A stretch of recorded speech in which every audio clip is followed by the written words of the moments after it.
So,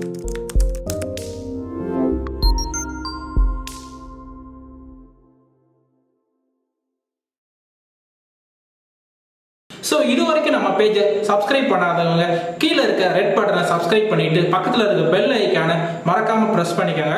hi use விமானங்கள் மூலம் மின்கம்பம் நடலாம் அப்படின்னு திண்டுக்கல் சீனிவாசன் பேசினதை பார்த்தீங்கன்னா பாமக நிறுவனர் ராமதாஸ் அவர் வந்து கலாய்ச்சிருக்காரு. கஜா புயல் பாதிக்கப்பட்ட பகுதிகள் பார்த்தீங்கன்னா நிவாரணப் பணிகள் முழு வீச்சில் நடந்துட்டு வருது. புயல் எந்த அளவுக்கு தென்னை மரங்கள் எல்லாம் தூக்கி எறிஞ்சிச்சோ அந்த அளவுக்கு பார்த்தீங்கன்னா அந்த பக்கத்தில் இருக்க மின்கம்பங்கள் எல்லாத்தையுமே பார்த்தீங்கன்னா தூக்கி எறிஞ்சிருக்கு. இதனால் பார்த்தீங்கன்னா அந்த பகுதியில் இருந்த மக்கள் எல்லாமே மின்சாரம் இல்லாமல் தவிச்சிட்டு வந்துட்டு இருக்காங்க. இதனால் பார்த்தீங்கன்னா இரவு பகல் பாராமல் மின்கம்பங்களை சீர் செய்கிற பணியில் மின் ஊழியர்கள் ஈடுபட்டு வந்துட்டு இருக்காங்க. இதுவரை பார்த்தீங்கன்னா 1,90,000 மின்கம்பங்கள் பார்த்தீங்கன்னா பாதிக்கப்பட்டிருக்குது. இது வரைக்கும் பாதிக்கு மேலே பார்த்தீங்கன்னா மின்கம்பங்கள் சீரமைக்கப்பட்டு மின் விநியோகம் கொடுக்கப்பட்டுக்கிட்டு இருக்குது.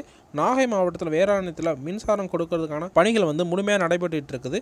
ஸோ இந்த பணிகளில் திண்டுக்கல் சீனிவாசன் மற்றும் OS மணியன் வந்து பார்வையிட்டு இருக்காங்க. சாயந்தரம் 6 மணிக்கு மின்சாரம் வந்து கொடுக்கப்பட்டுரும். டெக்னாலஜியை பயன்படுத்தி விமானங்கள் மூலமாக மின்கம்பங்கள் நடுறதுக்கான திட்டத்தை உடனடியாக செயல்படுத்தணும் அப்படின்னு சொல்லியிருக்காரு.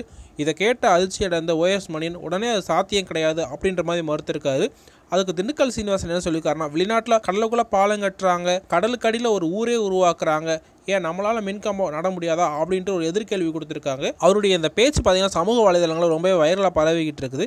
இந்நிலையில் பாஜக நிறுவனர் ராமதாஸ் அவர்கள் ட்விட்டரில் ஒரு கருத்து ஒன்று தெரிவிச்சிருக்காரு. ஐயோ, அமைச்சர் சீனிவாசன் பேச்சு மெய் சிலுக்க வைக்குது. நல்ல வேளை சென்னையில் புயல் வந்திருந்தா நீர்மூழ்கி கப்பல் எடுத்துகிட்டு போய் தரைக்கடியில் இருக்க மின்கம்பம் சரி செய்யணும் அப்படின்னு சொல்லியிருப்பாரோ அப்படிங்கிற மாதிரி ஒரு ட்வீட்டை வந்து போட்டிருக்காரு. இது சமூக வலைதளங்கள் இப்போ வைரலாக பரவிக்கிட்டு இருக்குது. மேலும் ராமதாஸ் அவர்கள் அன்புமணி அவர்கள் இன்னும் பாதிக்கப்பட்ட பகுதிகளை போய் இன்னும் பார்வையிடலை அப்படின்னு சொல்லிட்டு மக்கள் தரப்புல இருந்தும் கருத்துக்கள் எழுந்துக்கிட்டு இருக்குது. மேலும் திண்டுக்கல் சீனிவாசன் அவர்கள் கூறியதை பற்றி அவங்களுடைய கருத்துக்களும் பாமக நிறுவனர் ராமதாஸ் அவர்கள் கூறியதை பற்றி அவங்களுடைய கருத்துக்கள் என்ன அப்படின்றத கீழே கமெண்ட்டில் சொல்லுங்கள். இந்த தகவல் பிடிச்சா லைக் பண்ணுங்கள், ஷேர் பண்ணுங்கள், கமெண்ட் பண்ணுங்கள்.